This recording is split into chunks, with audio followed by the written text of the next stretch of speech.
Luluto tayo ulit ng gulay. Yung may instant gata at saka daing.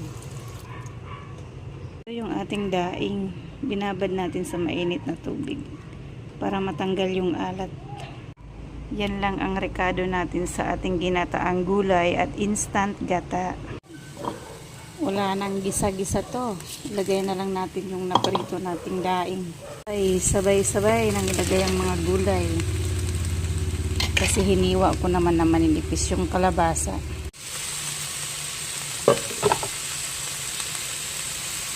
Lagyan natin ng isang tasang mainit na tubig para lumambot. Ng takpan. Lagyan natin ng hipon cubes, paminta, at seasoning. Hindi na tayo mag-asin dyan. Dahil medyo lumambot na yung ating gulay, ilagay na natin ang ating gata.